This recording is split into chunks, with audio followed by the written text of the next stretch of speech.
Good morning, class. Get ready for SST work. And you know that we are reading about the nationalist movement.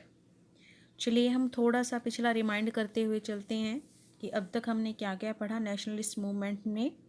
हमने India के different national movement पढ़े और उनसे regarding जो कुछ और बातें रही हैं हमारी, जैसे कि हमने formation of Indian National Congress के बारे में भी पढ़ा, ब्रिटिश पॉलिसीज़ के बारे में भी पढ़ा, और जो कांग्रेस की जो कांग्रेस स्प्लिट हुई है टू पार्ट्स में उसके बारे में भी पढ़ा। और इसके साथ साथ हमने पार्टीशन ऑफ बंगाल के बारे में भी पढ़ा, जिसके बाद से कांग्रेस जो थी वो सूरत के एक सेशन में 1907 में स्प्लिट हो गई, यानी कि अलग अलग हो गई, जिसमें से मॉडरेट और जो रेडिकल थे वो डिफरेंट डिफरेंट हो गए। एंड उसके बाद हमने एक स्वदेशी मूवमेंट, बॉयकॉट मूवमेंट के बारे में पढ़ा, जिसमें जो फॉरेन थिंग्स थी उनका बॉयकॉट किया गया। एंड फाइनली हमने कुछ और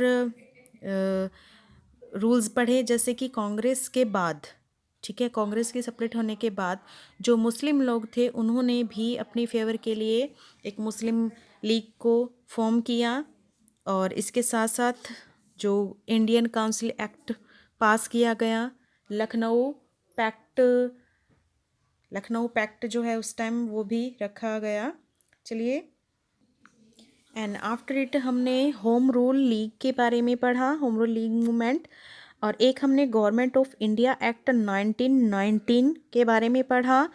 और उसके बाद हमने 1919 में ही एक और घटना पढ़ी, जिसमें जब रॉल्ट एक्ट भी 1919 में आया, और उसी टाइम पे एक घटना हुई जलियांवाला बाग मैसेक्रे, तो जिसका बहुत ज़्यादा बड़ा विरोध किया गया, जिसमें बहुत ज़्यादा भयंकर मतलब लोगों को जो है काफ़ी लोग मरे उसमें, तो बड़ा भयंकर सीन था वो। उसके बाद हमने पढ़ा कि मुसलमानों ने खिलाफत मूवमेंट चलाया और इंडियन भी उसके साथ ऐड हो गए। तो वो सारा का सारा जो मूवमेंट था वो नॉन कोऑपरेशन मूवमेंट बन गया, बहुत बड़े लेवल पर चल रहा था और काफ़ी सक्सेस भी हुआ। लेकिन एक इंसिडेंट हुआ, चौरा चौरी इंसिडेंट, जो कि कहाँ पर हुआ, जो चौरा चौरी में ही किया गया, यानी कि मतलब ये यूपी के अंदर है, यूपी के अंदर हुआ ये इंसिडेंट। और उसके बाद से जो ये मूवमेंट था नॉन कोऑपरेशन मूवमेंट, ये गांधी जी द्वारा बंद कर दिया गया और उसके बाद उनको जेल भेज दिया गया। तो फिर जो कुछ लोग, कुछ नेता जो नाराज़ थे गांधी से कि उन्होंने ये मूवमेंट वापस क्यों ले लिया, तो उन्होंने अपनी पार्टी फॉर्म की, जिसको स्वराज पार्टी के नाम से जाना गया, जो कि मोतीलाल नेहरू, जो कि पंडित जवाहरलाल नेहरू के पिता थे, मोतीलाल नेहरू, CR दास और NC केलकर के द्वारा बनाई गई थी।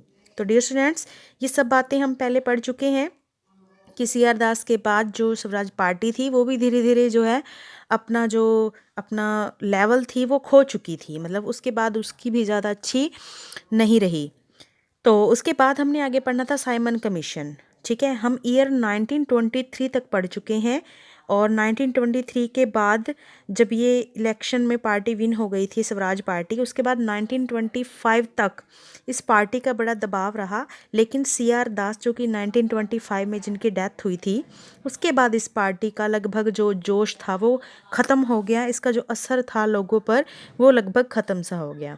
उसके बाद हम बात करते हैं 1925 के बाद 1927 की। 1927 में एक कमीशन आया जिसको साइमन कमीशन के नाम से जाना जाता था। तो देखिए डियर स्टूडेंट्स, स्टार्ट करते हैं कि क्या था Simon commission. First of all, right on today's date and then start the topic the Simon commission on page number 103। The British government appointed the Simon Commission in 1927 to outline administrative reforms in India। तो Simon commission किस लिए बुलाया गया था? अब देखो, जब इतने सारे दंगे हुए, ठीक है, इतना बड़ा एक मूवमेंट हुआ नॉन कोऑपरेशन मूवमेंट, जो कि 1920 में हुआ, तो उसकी वजह से काफ़ी ज़्यादा उथल पुथल हो गई, इंडियन एडमिनिस्ट्रेटिव सिस्टम में काफ़ी उथल पुथल हो गई। तो ब्रिटिश गवर्नमेंट ने साइमन कमीशन को 1927 में अपॉइंट किया किसके लिए? ताकि वो इंडिया के एडमिनिस्ट्रेटिव सिस्टम में कुछ सुधार कर सके। ठीक है, यानी कि एक तरह से दोबारा से इंडियन को रिझाने के लिए कि इंडियन कोई मूवमेंट ना करें, कुछ और ना हो, दोबारा से एक मतलब कमीशन बिठा दिया इंडियन को ये दिखाने के लिए कि हम आपकी कितनी फ़िक्र करते हैं। ठीक है, लेकिन देखो इस साइमन कमीशन के साथ क्या हुआ। It was headed by John Simon and had no Indian. तो डियर स्टूडेंट्स, इसके अंदर कोई भी इंडियन नहीं था और उसके हेड कौन थे? जॉन साइमन थे। So no Indian its member. तो इसमें कोई भी इंडियन जो था वो इसका मेंबर था ही नहीं। तो अब देखो, जिसके अंदर इंडियन मेंबर ही नहीं है, कैसे हो सकता है कि वो इंडियन के लिए कुछ अच्छा सोचेंगे, कुछ अच्छा नियम बनाएंगे? तो इसलिए लोगों का जो था उसके ऊपर से विश्वास उठ गया। As a result both the Congress and the League boycotted the commission, and when it came to India it was greeted with हड़ताल, black flags along with the slogan Simon go back. तो कहते हैं रिजल्ट के रूप में जब ये साइमन कमीशन हमारे इंडिया में आया तो दोनों ही पार्टियां, कांग्रेस पार्टी और मुस्लिम लीग, दोनों ने ही इसका क्या किया? बॉयकॉट किया, यानी कि इसका विरोध किया। जब ये इंडिया में आया तो लोगों ने क्या किया? इसका विरोध करने के लिए उन्होंने हड़तालें की और बड़े बड़े ब्लैक कलर के फ्लैग बनाए जिन पे लिख दिया साइमन गो बैक, जैसे कि ऊपर पिक में भी दिखाया जा रहा है। ठीक है, you can see that in this pic, you can see कि लोग बड़े बड़े ब्लैक कलर के पोस्टर बना के उनके ऊपर साइमन गो बैक लिखा लोगों ने। तो ये है मद्रास की एक पिक दिखाई गई है हमें कि जो 1928 में आया था साइमन कमीशन, 1929 में लोग उसका विरोध कर रहे थे। देखिए फिर उसके साथ लोगों ने जब इसका विरोध शुरू किया तो हम पीछे एक लाइन भी पढ़ चुके हैं कि लाला लाजपत राय जी विरोध करते हुए जो थे वो मारे गए थे, है ना। तो उन्होंने एक वर्डिंग बोली थी कि मेरे मतलब शरीर पर पड़ी पड़ी एक एक, मेरे शरीर पर पड़ने वाली एक एक लाठी जो है वो ब्रिटिश सरकार के लिए क्या होगी? कफन की कील सिद्ध होगी। यानी कहने का मतलब कि एक एक लाठी जो है वो आपके लिए कफन बन जाएगी। तो कुछ ऐसा उसने बोला था। तो अब यहाँ पे वही इंसिडेंट हुआ। Lala Lajpat Rai died soon after he got injured at a demonstration against the Simon commission.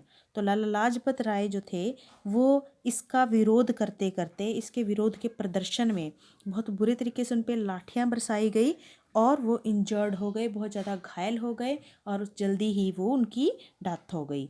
In retaliation Bhagat Singh, Chandrasekhar Azad and Rajguru killed the police officer who was responsible for his death। और इसके मतलब इसके गुस्से में ही कि लाला लाजपत राय की जो डेथ हो गई, उसी गुस्से में ही लोगों ने मतलब जो भगत सिंह, चंद्रशेखर आज़ाद और जो राजगुरु थे उन्होंने इसके विरोध में उस पुलिस अफसर को, कौन था वो? सैंडर्स था, जिन्होंने लाठियां बरसाई थी और लाला लाजपत राय जी डेड हो गए थे। तो इसके विरोध में उन्होंने उस पुलिस अफसर को मार डाला। They also attacked the Central Legislative Assembly with an explosive as a protest against certain unpopular laws. They were tried and executed in 1931। तो डियर स्टूडेंट्स, कहते कि उसके बाद जो ये कानून पास किए जा रहे थे साइमन कमीशन के, इसका विरोध करने के लिए जो भगत सिंह थे, राजगुरु और चंद्रशेखर थे, इन्होंने लेजिस्लेटिव असेंबली में एक्सप्लोजिव कर दिया, यानी कि एक तरह से बॉम्ब गिरा दिया। किस लिए गिराया? ताकि वो इन अनपॉपुलर लॉज का विरोध कर सके, इनका प्रोटेस्ट कर सके। इसके बाद उन्हें पकड़ लिया गया और फाइनली 1931 में उनको एग्जीक्यूटेड कर दिया गया, मतलब फांसी पर चढ़ा दिया गया। तो ये तो हमारी घटना थी 1927 से 1931 तक। ठीक है, कि इस तरीके से साइमन कमीशन आया और लोगों ने उसका ऐसे विरोध किया। तो आगे देखते हैं हम 1929 में पूर्ण स्वराज। अब लोगों की जो डिमांड थी, हर हाल में अंग्रेज़ों का सही रूप देख चुकी थी वो कि अंग्रेज़ हमारे लिए भलाई का कोई काम नहीं कर सकते। तो उन्होंने फाइनली जो डिमांड रखी थी 1929 में पूर्ण स्वराज की रखी और इसके लिए उन्होंने एफर्ट्स भी किए। उन्होंने अपना आज़ादी दिवस भी मनाया, और सबसे बड़ी बात कि हमारा खुद का जो फ्लैग है, नेशनल फ्लैग, वो भी इस टाइम पर बना लिया गया था।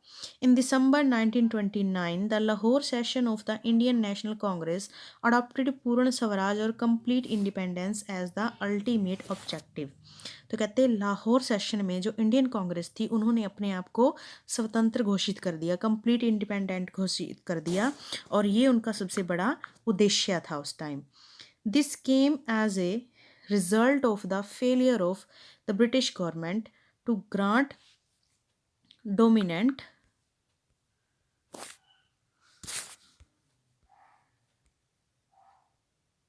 Status to the country. तो कहते कि ये जो एक कोशिश की थी, मतलब जो ऐसे कांग्रेस ने अपने आप को विजेता घोषित कर दिया था, ये किस लिए किया था? ये ब्रिटिश गवर्नमेंट की फेलियर के कारण किया था, क्योंकि जो मतलब हमारी कंट्री को सही तरीके से जो अंग्रेज थे वो नहीं चला पा रहे थे। आपको याद होगा, हमने शुरू शुरू में पढ़ा था स्टार्टिंग में कि जो कांग्रेसी थे ना, उस वक्त उनकी क्या सोच थी? उनकी सोच थी कि ब्रिटिश गवर्नमेंट ही होना चाहिए, लेकिन हमारी जो पार्टिसिपेशन है ना वो बढ़ जानी चाहिए। लेकिन अब वो ये देख रहे थे कि हमारे इतने बड़े राज्य को, स्टेट को, हमारी कंट्री को ब्रिटिश गवर्नमेंट नहीं चला सकती। तो उनकी फेलियर की वजह से कांग्रेस ने अपने आप को फ्री प्रोक्लेम कर दिया, घोषित कर दिया। Thus on 31 December the tricolour was adopted as the national flag and 26 January was celebrated as independence day. तो डियर स्टूडेंट्स, इसीलिए 31 दिसंबर को हमने अपना इंडियन नेशनल फ्लैग बनाया, क्योंकि उससे पहले हमारे इंडिया में अपना नेशनल फ्लैग नहीं था। ब्रिटेन के लोग अपना खुद का फ्लैग लगाते थे, लेकिन हमारा इंडियन नेशनल फ्लैग नहीं था। तो हमने जो 3 रंग वाला हमारा नेशनल फ्लैग है, जो आज भी है, हमने उसे अडॉप्ट कर लिया। और हमने 26 जनवरी 1930 को, ध्यान रहे 1930 हो गया था यहाँ पे, 1929 में शुरू हुआ था ये पूर्ण स्वराज की जो मांग थी, और 26 जनवरी 1930 को हमने इंडिपेंडेंस डे मनाया था, अपना पहला इंडिपेंडेंस डे। लेकिन वो अलग बात है कि हम, कोशिशें हमारी हो रही थी, लेकिन अंग्रेज भी यहाँ बैठे थे, ठीक है। जबकि हम अपने आप को आज़ाद मान तो रहे थे, लेकिन अंग्रेज अभी भी बैठे थे। तो जब तक अंग्रेज चले नहीं जाते, हम पूरी तरह से आज़ाद कैसे हो सकते थे? तो इसीलिए 1930 तक भी हम आज़ादी के सपने ज़रूर देख रहे थे, लेकिन वो पूरे अच्छी तरह से नहीं हुए थे। On this occasion the flag was unfurled and the oath of Purna Swaraj was taken. तो कहते कि इस ओकेजन पर सबसे पहले बार हमारा खुद का जो फ्लैग था वो फहराया गया, और जो पूर्ण स्वराज की ओथ है, जिसको हम कसम बोलते हैं, वो ली गई। द सिविल ओबीडियंस नहीं, यहाँ पे डिसओबीडियंस आएगा। ओबीडियंस तो वो होता है जो कहना माने, ये देखिए यहाँ पे ये डिसओबीडियंस मूवमेंट है। Okay, so there is a mistake, please make it correct. Okay, तो यहाँ पे civil disobedience and Dandi march, हमने अपने आप को मान लिया कि हम आज़ाद हैं, लेकिन अभी तक भी ब्रिटेन के लोग यहाँ हैं।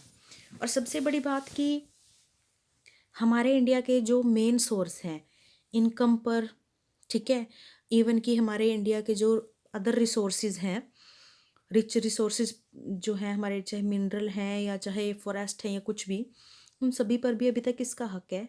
ब्रिटेन का हक है। तो हमने अपने आप को तो मान लिया आज़ाद, लेकिन हम आज़ाद हुए तो नहीं।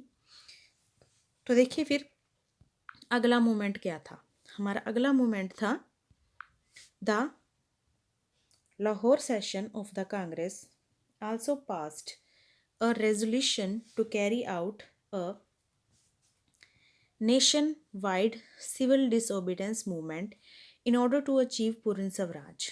और कहते हैं लाहौर सेशन में जब कांग्रेस ने अपना इंडिपेंडेंस डे मनाया, तो इसी के साथ उन्होंने सिविल डिसओबीडियंस मूवमेंट जो है वो शुरू कर दिया। किसको अचीव करने के लिए? पूर्ण स्वराज को शुरू करने के लिए। अब इसका मतलब क्या था? देखो, हम आज़ाद हो गए हैं। अगर हम आज़ाद हो गए हैं तो हम किसी की बात क्यों माने?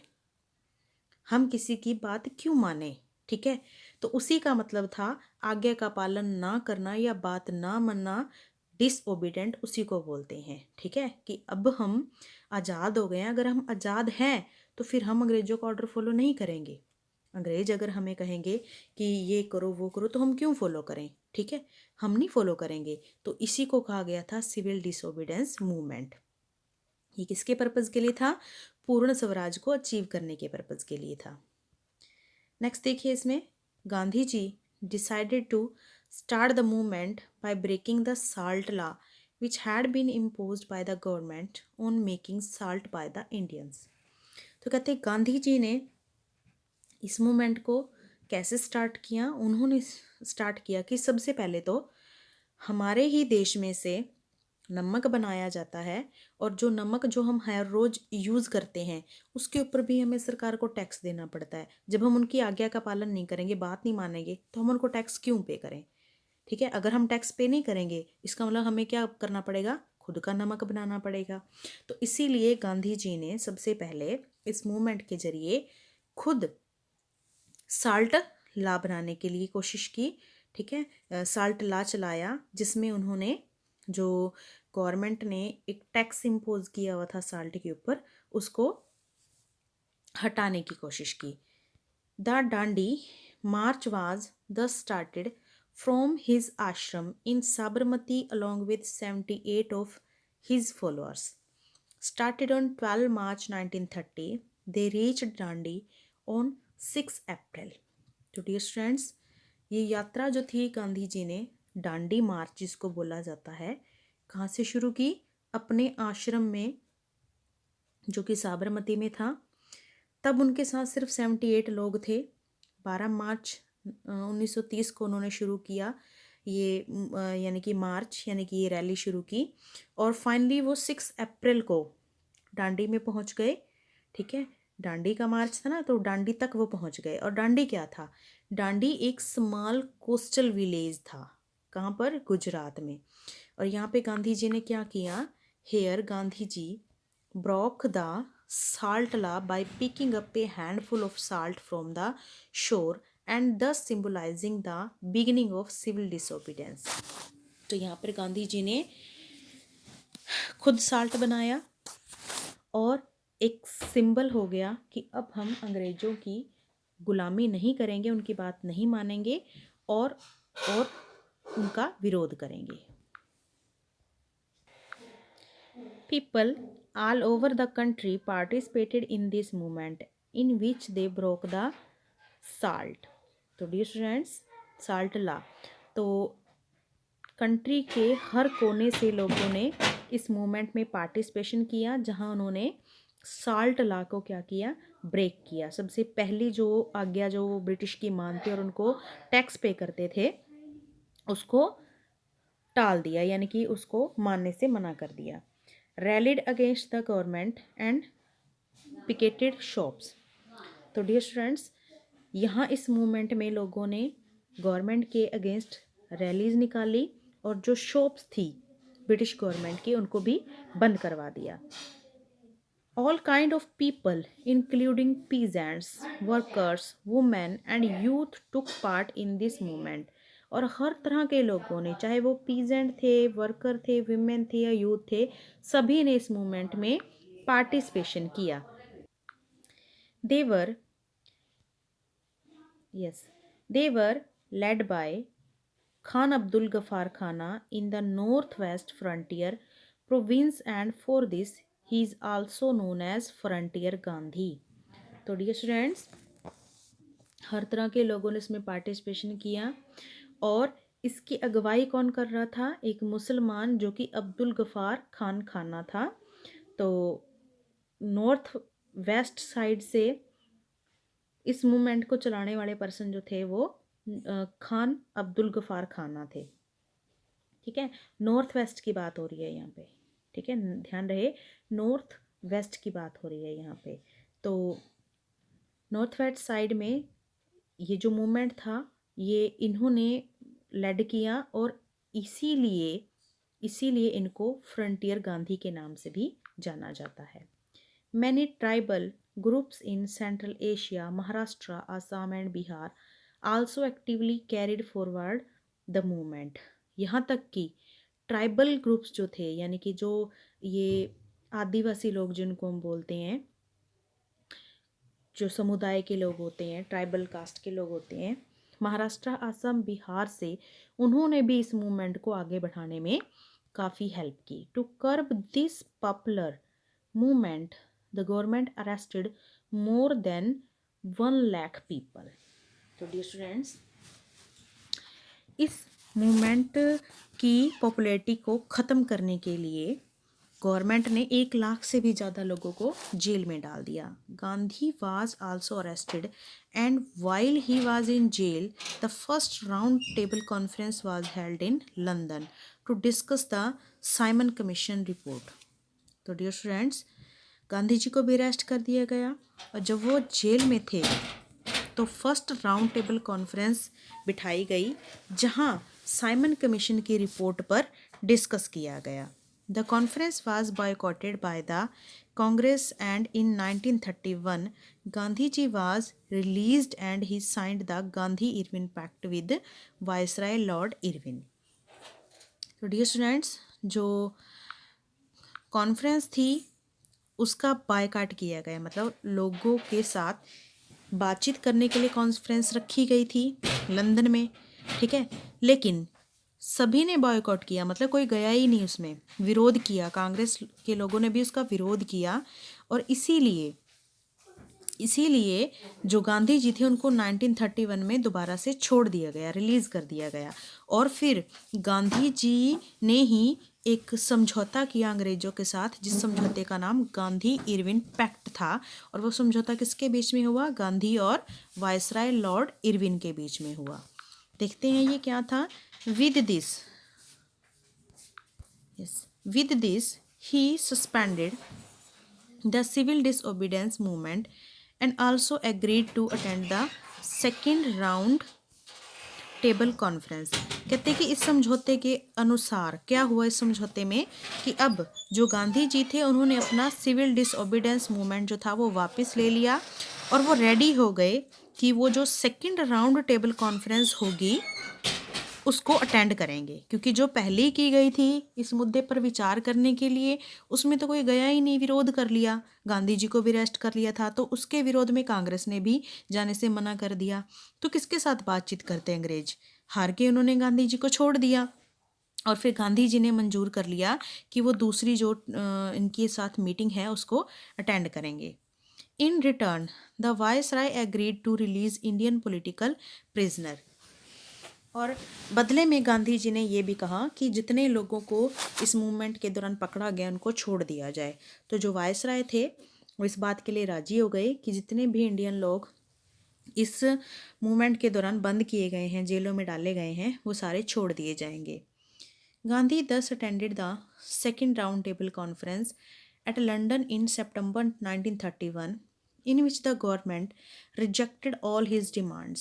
तो कहते जी उसके बाद गांधी जी लंदन गए, वहाँ उन्होंने सेकंड राउंड टेबल कॉन्फ्रेंस जो कि सितंबर 1931 में हुई उसको अटेंड किया, लेकिन उसमें जो जो डिमांड रखी थी गांधी जी ने, गवर्नमेंट ने उसकी सारी डिमांड्स को क्या कर दिया? रिजेक्ट कर दिया, कुछ भी मानने से इनकार कर दिया। He soon return to India and resumed the civil disobedience movement. कहते कि फिर गांधी जी दोबारा फिर वापस इंडिया आ गए और इंडिया आते उन्होंने दोबारा से सिविल डिसोबीडियंस मूवमेंट जो था वो स्टार्ट कर दिया। लेकिन देखो एक चीज़ जब एक बार पहली बार स्टार्ट होती है तो वो कितने जोश से स्टार्ट होती है ना। तो अब जो लोगों में था इतना जोश नहीं था इसके बारे में, मतलब इतने ज़्यादा लोग उसके साथ पार्टिसिपेशन नहीं कर पाए। फिर उसके बाद देखिए नेक्स्ट है government of India act of 1935। फिर अगला एक्ट आया, एक पहले आ चुका था गवर्नमेंट ऑफ इंडिया एक्ट 1909 और अब हम दूसरा पढ़ रहे हैं, 1919 आया था शायद, the government of India act 1935। तो अब 1935 में एक और एक्ट आया है गवर्नमेंट की तरफ से। देखते हैं 1935 के एक्ट में क्या रखा गया इंडियंस के लिए। Introduce in 1935 the act had 3 goals which were establishing a loose federal structure achieving provincial autonomy and forming separate communal electorates. कहते कि इसमें जो था बहुत सारी चीज़ें आई इसमें, इस एक्ट में 3 इसके मेन गोल रखे गए, जिसमें सबसे पहले तो लूज फेडरल स्ट्रक्चर रखा गया। फेडरल स्ट्रक्चर क्या होता है पहले इसे जानना ज़रूरी है। जब गवर्नमेंट की पावर यूनियन और सेंटर और स्टेट दोनों में बांट दी जाती है, ठीक है, उसको बोलते हैं फेडरल स्ट्रक्चर। लेकिन जो ब्रिटिशर के टाइम में इस फेडरल स्ट्रक्चर था, पावर तो इन्होंने भी दे रखी थी सेंट्रल और स्टेट लेवल पर, लेकिन फिर भी जो ज़्यादातर फैसले थे वो कौन करता था, सेंट्रल लेवल के लोग करते थे। और वो कौन बैठे थे, वो ब्रिटिशर्स करते थे। यानी कि अगर स्टेट लेवल पर इंडियन हैं भी तो उनको फैसले लेने का हक तो था ही नहीं, खाली नाम के बैठे हुए थे वो, ठीक है, पोस्ट पर और उनकी पार्टी लेकर के, लेकिन उनको कोई फैसले करने का हक या अपनी तरफ से कुछ स्कीम लागू करने का तो कोई हक नहीं था।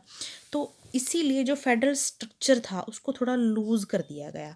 मतलब अब कुछ हद तक कुछ मामलों में जो स्टेट गवर्नमेंट थी वो अपने खुद के डिसीजन खुद ले सकती थी, उसके लिए उसको सेंट्रल गवर्नमेंट की परमिशन की ज़रूरत नहीं थी। दूसरा गोल वो क्या था, अचीविंग प्रोविंशियल ऑटोनॉमी। अब जो दूसरा गोल था वो ये था कि सारे के सारे जो स्टेट थे ना, वो ऐसा नहीं है कि ब्रिटेन सरकार के अंडर थे, कुछ ऐसे भी थे जहाँ पे अभी तक राजा रूल कर रहे थे। यानी कि सेंट्रल लेवल तो एक था ब्रिटिशर्स का, लेकिन स्टेट पर कौन बैठे थे, कोई गवर्नमेंट नहीं बैठी थी, ठीक है, कोई पार्टी नहीं बैठी थी, बल्कि कौन थे, राजा बैठे हुए थे, ठीक है। उनको प्रोविंसेस कहा गया था उन एरिया को। तो अब उनकी ऑटोनॉमी यानी कि उनके अधिकार को अचीव कर लिया गया, जबकि पहले उनको अपने ही स्टेट के लिए कोई ज़्यादा विशेष अधिकार नहीं मिले हुए थे। तो पहले जो थी उनको ऊपर दबाव डाला जाता था ब्रिटेन सरकार की तरफ से। अब उनकी ऑटोनॉमी यानी कि वो अपने स्टेट में अपने एरिया को जिस तरीके से मर्जी चला सकते थे, उनको इसका हक दे दिया गया। पहला यहाँ पे थोड़ा स्टेट गवर्नमेंट को लूज़ कर दिया गया कि वो उसको फ्री कर दिया गया उसके स्टेट के लिए। सेकेंडली जो प्रोविंशियल थे उनको भी उनकी ऑटोनॉमी दे दी गई। और थर्ड क्या था, सेपरेट कम्युनल इलेक्टोरेट्स। अब जो था हर जगह पे अलग अलग कम्युनल इलेक्शंस होंगे, यानी कि कहने का मतलब हर एक कम्युनिटी के अपने अपने इलेक्शन होंगे, ठीक है। कि अगर मान लो मुस्लिम हैं, हिंदू हैं, ठीक है, या एक पर्टिकुलर स्टेट है, एक पर्टिकुलर डिस्ट्रिक्ट है, तो उनके अलग अलग इलेक्शन की व्यवस्था कर दी गई ताकि हर हिस्से से लोग आएँ, इसमें पार्टिसिपेट लें, गवर्नमेंट का हिस्सा भी बने और मतलब डिसीजन मेकिंग पावर में भाग भी ले सकें। लेकिन देखो ये सारी बातें जो थी ये ब्रिटिशर ने हमारे इस एक्ट में रखी, लेकिन हमारे इंडियन का क्या रिएक्शन था, the Congress rejected the act but participated in the provincial elections. कहते कांग्रेस ने जो ये एक्ट था उसको मना कर दिया, लेकिन फिर भी उन्होंने जो प्रोविंशियल इलेक्शन थे ना उनमें पार्टिसिपेशन किया, क्योंकि वो अपना मतलब हाथ तो रखना चाहते थे ना कि हमारी जो सरकार है वो अपने आप को स्वतंत्र घोषित कर चुके थे। सरकार में जो है सरकार को चलाने के उसमें जो थे वो अपना अधिकार रखना चाहते थे, इसलिए उन्होंने इलेक्शन लड़े। लेकिन उन्होंने किसी भी एक्ट को मानने से मना कर दिया कि आप हमें ये छूट के सपने मत दिखाओ, हमें तो क्या चाहिए, पूर्ण स्वराज चाहिए, हमें आपकी दिए हुए एक्ट नहीं चाहिए। आप हमें छूट दो ना दो, हमें कुछ नहीं चाहिए, अब हमें क्या चाहिए, सिर्फ आज़ादी चाहिए, ठीक है, और हम तो अपना देश खुद चलाएंगे। इसीलिए उन्होंने इलेक्शन भी लड़े। In the elections held in 1937, the Congress became the dominant party and formed governments in 7 of the 11 provinces. तो कहते 1937 में जो इलेक्शन हुए उसमें कांग्रेस जो थी वो बहुत अच्छी सीटें ले गई, मतलब 11 में से 7 सीटें कांग्रेस के पास आ गई और कांग्रेस की उसमें सरकार बन गई।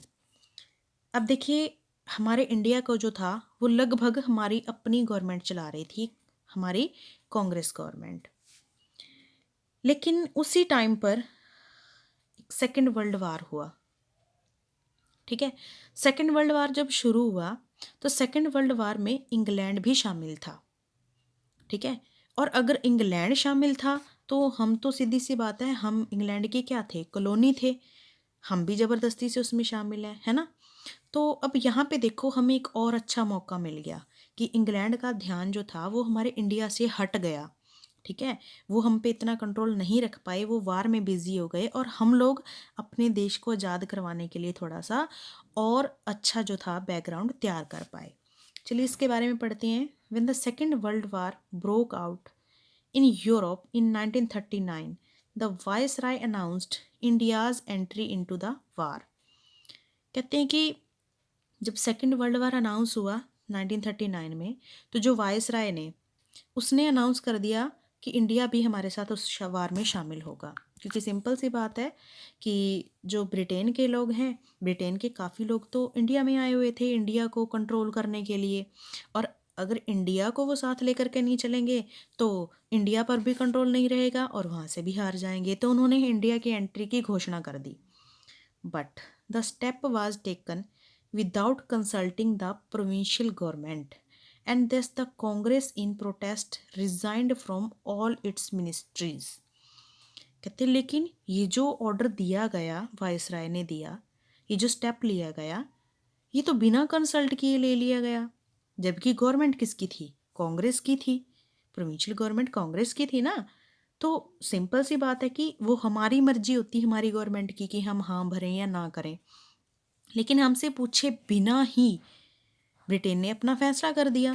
तो जो कांग्रेस थी उन्होंने बदले में क्या कर दिया, जितनी भी उनके मिनिस्टर्स की वो पोस्ट थी, इसके विरोध में उन्होंने सबसे रिज़ाइन कर दिया। देखिए उसके बाद demand for Pakistan. The Muslim leagues demand for Pakistan was a consequence of the two nation theory which gave a call for the division of the country into two sovereign states. कहते कि एक तरफ तो कांग्रेस जो थी अपना दबदबा बना चुकी थी, लगभग जो सरकार या लगभग जो शासन था वो उनके हाथों में आ चुका था, लेकिन दूसरी तरफ अगर हम ये कहें कि हमारे लिए एक पॉजिटिविटी तो आ गई कि और थोड़ा सा दबाव डाल के हम मतलब ब्रिटेन के लोगों को उनको यहाँ से निकाल के और अपना देश आज़ाद करवा सकते थे। लेकिन जैसे ही मुसलमानों को ये बात पता लगी कि अब ये दबाव बना के देश को आज़ाद करवा रहे हैं, उन्होंने क्या कर दिया, मुस्लिम लीग ने अपने पाकिस्तान की एक मांग रख दी। और पाकिस्तान की मांग में एक स्टेट को दो हिस्सों में बांटने की बात कही गई कि जिसमें दो अलग अलग सुवर्जियन स्टेट बने। सुवर्जियन का मतलब होता है जिसके ऊपर किसी का हक ना हो। तो कहते हैं कि दो स्टेट बनाए जाएंगे, अब एक नहीं बनेगा इंडिया, अब दो हिस्से होंगे इंडिया के, एक हिंदुस्तान और एक पाकिस्तान। और दोनों क्या होंगे, दोनों आज़ाद बनेंगे। ये नहीं है कि एक हिस्से पर सरकार मतलब ब्रिटेन की सरकार बैठेगी और दूसरे हिस्से को आज़ाद करेगी, नहीं, पूरे हिस्से को आज़ाद किया जाए और पूरे हिस्से को दो भागों में बांट दिया जाए। तो अब देखिए, at the Lahore session of the Muslim league in 1940, its president Muhammad Ali Jinnah argued that Hindus and Muslims cannot live together peacefully as they have big differences. तो कहते कि लाहौर का जो सेशन हुआ था मुस्लिम लीग का 1940 में, उसमें जो मुस्लिम लीग के प्रेसिडेंट थे मोहम्मद अली जिन्ना, उन्होंने ये बात बिल्कुल स्पष्ट कह दी कि अब हिंदू और मुस्लिम का इकट्ठे रह पाना बहुत मुश्किल है, क्योंकि उनके अंदर बहुत सारे डिफरेंस आ चुके हैं, बहुत सारे अंतर आ चुके हैं। For him the division of the country was the only solution to the Hindu Muslim divide in India. तो कहते इसीलिए अब सिर्फ एक ही सोल्यूशन बचा था कि कंट्री को दो हिस्सों में, हिंदू और मुस्लिम में डिवाइड कर दिया जाए। The Muslim League thus demanded the creation of Pakistan as a separate state for the Muslim. तो मुस्लिम लीग ने जो थी अपने अलग देश की यानी कि पाकिस्तान की मांग उठा दी। आगे देखिए, क्रिप्स मिशन। अब देखो उसके बाद ये जो हमारे इशू उठ रहे थे कि हम वार में शामिल नहीं हुए और हम जो डिमांड कर रहे थे अलग पाकिस्तान की, हमारे लोगों की मतलब हमारे देश में डिमांड हो रही थी, इसके लिए एक मिशन आया जिसको क्रिप्स मिशन कहा गया। Cripps mission came to India under sir Stafford commission to discuss certain constitutional issues with the leaders in India. तो अब इस टाइम में कहते कि जो क्रिप्स मिशन आया, सर स्टैफोर्ड क्रिप्स जो थे वो इसके हेड थे। उन्होंने वो इंडिया के लीडर के साथ कुछ कॉन्स्टिट्यूशनल इश्यूज पर डिस्कस करने के लिए आया। कॉन्स्टिट्यूशन मतलब संविधान बनाने से लेकर, ठीक है, कि संविधान बनाना है। अगर मान लीजिए आपको अपना देश बनाना है, चलाना है, तो इसके लिए आपको क्या बनाना होगा? अपना खुद का कॉन्स्टिट्यूशन बनाना होगा। तो कॉन्स्टिट्यूशन इश्यूज के लिए डिस्कस करने के लिए इंडिया के लीडर के साथ क्रिप्स मिशन भारत में आया। However, it failed as its recommendations were rejected both by the Congress and the Muslim League। कहते लेकिन ये फेल हो गया। क्यों फेल हो गया? क्योंकि अब कांग्रेस और मुस्लिम लीग दोनों ने इसको रिजेक्ट कर दिया कि हमें आपकी कोई रिकमेंडेशन नहीं चाहिए, हमें आपकी कोई सलाह नहीं चाहिए, हम अपना कॉन्स्टिट्यूशन खुद बनाएंगे, ठीक है, हम अपना काम खुद करेंगे, खुद से करेंगे, हमें आपकी सलाह नहीं चाहिए, हमें आपका साथ नहीं चाहिए और हम आपका साथ भी नहीं देंगे। क्योंकि जो इंग्लैंड है वो कहाँ उलझ गया? सेकेंड वर्ल्ड वार में उलझा हुआ है, ठीक है। तो अब अगर हम विरोध कर रहे हैं तो ब्रिटेन के पास ऑप्शन भी नहीं है कि वो यहाँ पे लोगों को भेज के और हमें हमारे ऊपर दबाव डालें, क्योंकि इस वक्त उनको अपनी कंट्री को बचाना बहुत मुश्किल हो रखा है, क्योंकि वो वर्ल्ड वार में एंट्री कर चुके हैं। तो इसीलिए उन्होंने इंडिया पर से अपना थोड़ा सा ध्यान हटा लिया, ठीक है।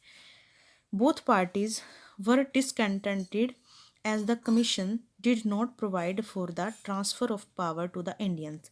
कहते दोनों पार्टियों ने ही असंतुष्टि जताई। क्यों? क्योंकि अभी भी वो जो कमीशन था वो किस लिए आया था?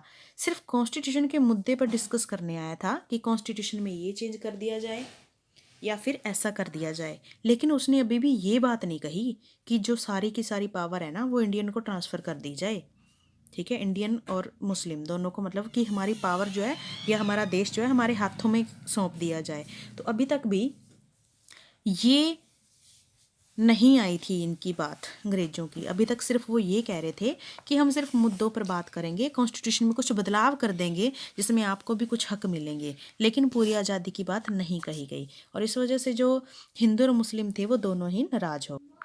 तो देखिए क्रिप्स मिशन के बाद कम से कम ये अंदाज़ा तो लोगों को हो गया कि इसका मतलब अभी भी अंग्रेज भारत को छोड़ने के मूड में नहीं है, ठीक है, कि अब शायद हमें कोई आखिरी आंदोलन फिर करना पड़ेगा। अगर अगर अब जहाँ कि ये सरकार युद्ध लड़ने में बिजी है, अगर हम इकट्ठे हो करके, ठीक है, इनका विरोध करेंगे तो शायद अब हम सफल हो जाएंगे।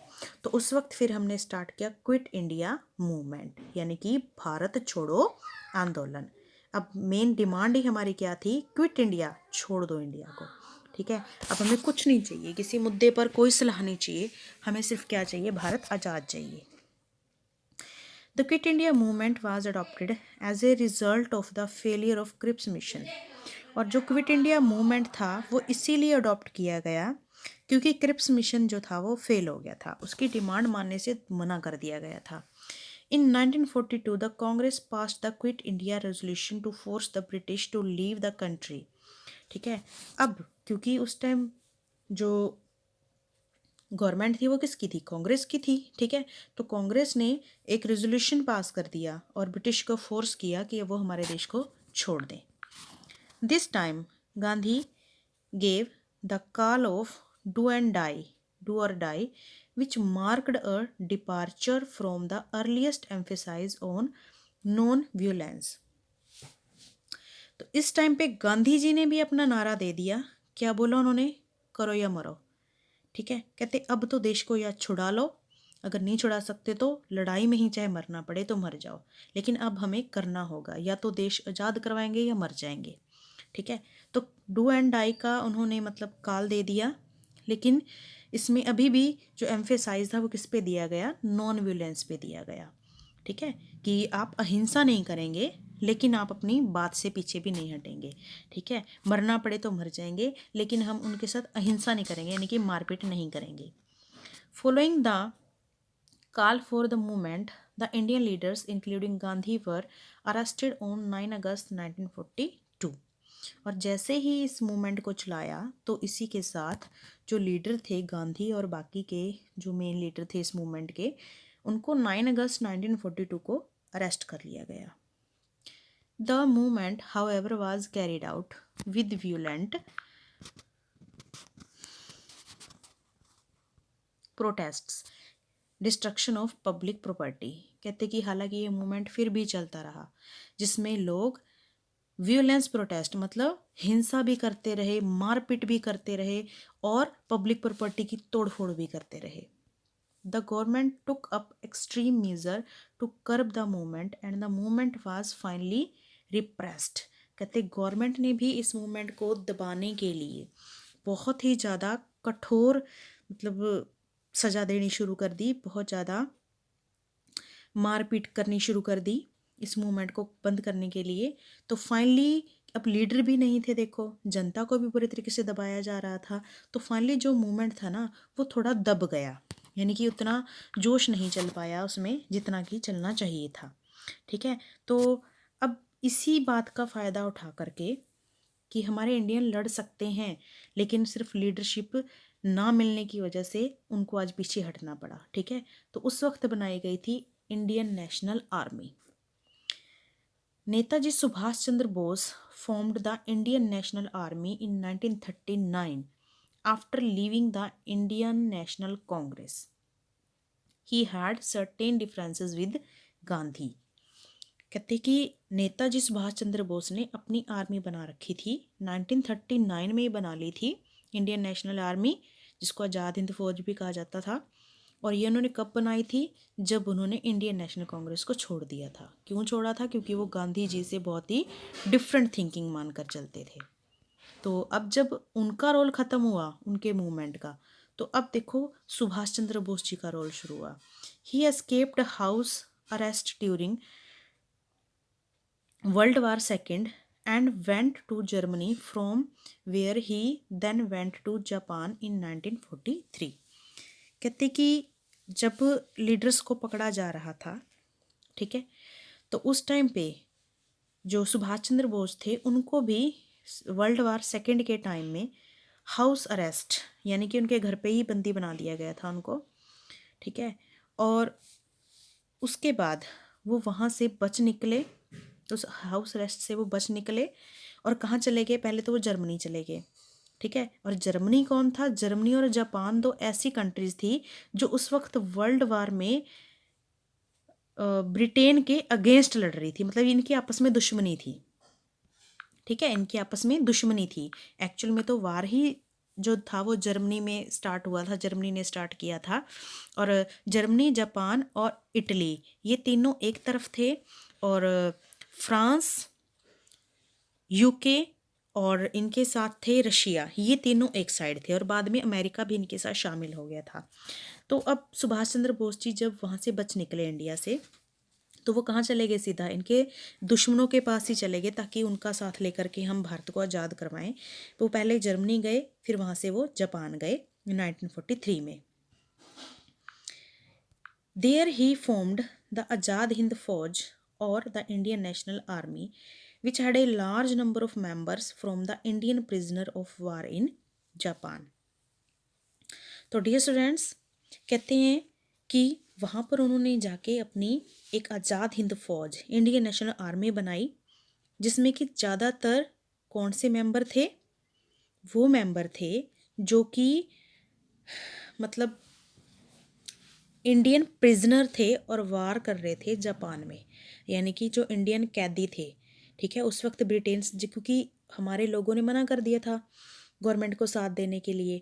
ठीक है, विरोध में कांग्रेस ने भी अपनी पोस्ट मतलब वापस दे दी, मिनिस्ट्री वापस दे दी कि हम मिनिस्ट्री नहीं लेंगे, कि हम सेकेंड वर्ल्ड वार में शामिल नहीं है, हमसे बिना पूछे निर्णय ले लिया गया, डिसीज़न ले लिया गया। तो अब ऐसे में जो प्रिजनर थे हमारे इंडियन प्रिजनर, उनको, क्योंकि वो ब्रिटेन के अंडर थे, प्रिजनर जो थे उनको ज़बरदस्ती से उसमें वार लड़ने के लिए भेजा गया था। तो सुभाष चंद्र बोस जी ने उन्हीं को ही इकट्ठा करके, ठीक है, उन्हीं को ही इकट्ठा करके क्या बना ली? एक फौज बना ली। INA attacked India along with the Japanese troops. तो इंडियन नेशनल आर्मी जो थी उन्होंने इंडिया के ऊपर अटैक कर दिया। इंडिया के ऊपर अटैक का मतलब कि इंडिया के ऊपर जो गवर्नमेंट थी ना, ब्रिटेन की गवर्नमेंट, उसके ऊपर अटैक कर दिया। ठीक है, किसके साथ? जापानीज ट्रूप के साथ।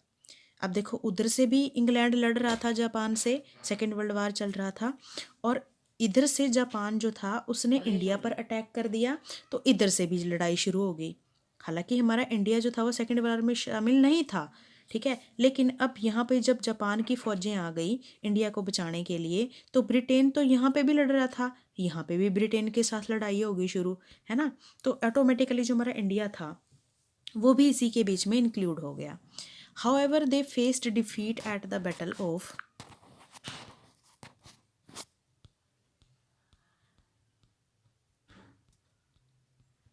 Imphal and Kohima, and this ended their effort to oust the British from India. कहते कि हालांकि ये जो युद्ध था ये इम्फाल और कोहिमा के साथ, ठीक है, एंड हो गया, इम्फाल और कोहिमा में ही ख़त्म कर दिया गया। कहने का मतलब इसको आगे ज़्यादा बढ़ने ही नहीं दिया गया, ठीक है, इम्फाल में, ठीक है, जो कि मणिपुर की कैपिटल है इम्फाल, और नागालैंड की कैपिटल क्या है? कोहिमा। तो अभी तक ये जो ट्रूप्स थी ना ये जापान से आई, तो अभी तक नागालैंड और मणिपुर, इम्फाल और कोहिमा तक पहुंची थी, और वहीं पर ही इनको रोक दिया गया, ठीक है, उनको हरा दिया गया, और इसीलिए जो आर्मी थी ये फेल हो गई। इनके एफर्ट्स जो थे वो ब्रिटिशर्स को इंडिया से भगाने में फेल हो गए। Many of these soldiers were captured and the government's attempts to put them on trial produced strike and protests in the country। तो कहते हैं इनमें से ज़्यादातर जो सोल्जर्स थे वो पकड़ लिए गए, ठीक है, और मतलब ज़्यादातर जो ये पकड़े हुए सोल्जर्स थे, गवर्नमेंट ने उनको ही, ठीक है, कंट्री में स्ट्राइक के लिए बुला लिया। अब ये किसने बुला लिया? ये हमारे इंडियन गवर्नमेंट ने बुला लिया, ठीक है, क्योंकि जैसे ही ये सोल्जर जो थे पकड़ लिए गए, ठीक है, तो अब जो हमारे यहाँ पे कांग्रेसी थे उन्होंने ही स्ट्राइक और प्रोटेस्ट करने के लिए देश में इन सोल्जर्स को बुला लिया। Consequently they had to be released without any condition, ठीक है। तो अब देखो, गवर्नमेंट ने, सॉरी एक मिनट मैं आपको यहाँ पे क्लियर कर देती हूँ पहले, कि गवर्नमेंट ने इन्हीं को ही हमारे इंडिया के अंदर जो स्ट्राइक और प्रोटेस्ट चल रही थी उसके अगेंस्ट लड़ने के लिए डाल दिया, यानी कि इन्हीं को इन्हीं के इंडियन के साथ लड़ने के लिए डाल दिया, क्योंकि ब्रिटेन के पास खुद के सिपाही जो थे वो नहीं थे, ब्रिटेन खुद युद्ध में था, यहाँ पर ब्रिटेन ने उनको रोक दिया, वो फेल हो गए, तो अब वो किसके अंडर हो गए हैं? ब्रिटेन के अंडर हो गए हैं। ब्रिटेन ने उन्हीं का सहारा लेकर के, ठीक है, उन्हीं का सहारा लेकर के उनको उस स्ट्राइक को जो चल रही थी इंडिया के अंदर, स्ट्राइक चल रही थी जो, उसको रोकने के लिए उन्हीं का ही इस्तेमाल किया, ठीक है। तो फाइनली क्या हुआ, ये जो मतलब सोल्जर्स थे, क्योंकि उस टाइम इन्होंने अंग्रेज़ों का साथ दिया, तो उनको रिलीज़ कर दिया गया, बिना किसी शर्त के उनको छोड़ दिया गया। Even though it failed, it the Indian National Army was able to produce a strong sense of nationalism among all section of the Indian. कहते हालांकि इंडियन नेशनल आर्मी जो थी वो फेल हो गई, लेकिन इसने काफ़ी हद तक लोगों को एक करने में और लोगों के दिल में नेशनलिज्म को जगाने में बहुत ही मतलब बड़ा रोल प्ले किया। तो डियर स्टूडेंट्स, यहाँ तक हमने पढ़ा। नेक्स्ट जो है हमारा वो हम नेक्स्ट पीरियड में नेक्स्ट टाइम पढ़ेंगे।